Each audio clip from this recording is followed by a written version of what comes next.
কাল থেকে রোজা শুরু হবে, তাই ভাবলাম যে ঈদের শপিংয়ের কিছুটা অংশ যদি আজকে করে রাখা যায় তাহলে ভালো হয়, কারণ রোজার মধ্যে আমার শপিং করতে তেমন একটা ভালো লাগে না।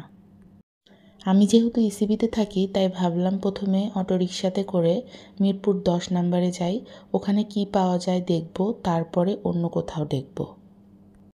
ইসিবি থেকে চেকপোস্ট, তারপরে ভাসান চেক, তারপরে মিরপুর 14, এরপরে মিরপুর 10 নাম্বার। এই ওয়েতেই আমাদেরকে অটোরিকশা করে মিরপুর 10-এ যেতে হয়। অটোরিকশাতে ইসিবি থেকে মিরপুর 10 পর্যন্ত ভাড়া নিয়েছে 90 টাকা। মিরপুর 10-এ আরেকটা রিজনেবল মার্কেট আছে, ওইটা হচ্ছে হোপ মার্কেট, বাট ওইটাতে আজকে আমরা যাব না।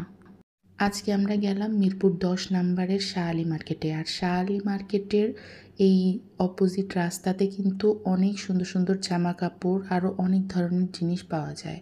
শাহ আলী মার্কেটটা ছোট হলেও মোটামুটি ভালো রকমের জিনিসই পাওয়া যায়। মার্কেটে ঢোকার পরে প্রথমে কিছু ব্যাগ, কসমেটিক্স আর অন্য আইটেম দেখেছি, যেগুলো আমার কাছে মোটামুটি রিজনেবলই মনে হয়েছে। বাট যখন জামা দেখতে গেলাম তখন আমার কাছে মনে হলো যে জামাগুলোর প্রাইস কিছুটা বেশি।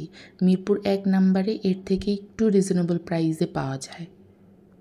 আমি আমার বাচ্চাদের জন্য অনেকগুলো দোকানে জামা কাপড় দেখলাম। আমার জন্যও রেডিমেডস 3 পিস, তারপরে কিছু 3 পিসও দেখেছি, বাট আমার সেমন পছন্দ হয়নি, তাই ভাবলাম যে অন্য কোনো শপিং কমপ্লেক্সও দেখা যাক। শাহ আলী মার্কেটের অপোজিটে এফএস স্কয়ার নতুন একটা শপিং মল এখানে দিয়েছে। নতুন বললে ভুল হবে, কিছুদিন আগে থেকেই দিয়েছে। আমি আসলে এখানে যাইনি, আজকেই প্রথমবার গেলাম। অনলাইন থেকে একটা দোকান দেখেছিলাম, স্টাইল মার্ট ব্র্যান্ড, সেটার একটা শাখা এই শপিং মলে আছে, তাই ভাবলাম ওখান থেকে ঘুরে আসি, দেখি কি কি পাওয়া যায়।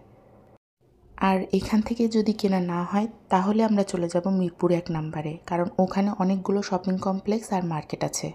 5th ফ্লোরে দোকানটি পেয়ে গেলাম। পরবর্তী ভিডিওতে দেখবেন যে এই দোকান থেকে কিছু কেনা হলো কিনা। আল্লাহ হাফেজ।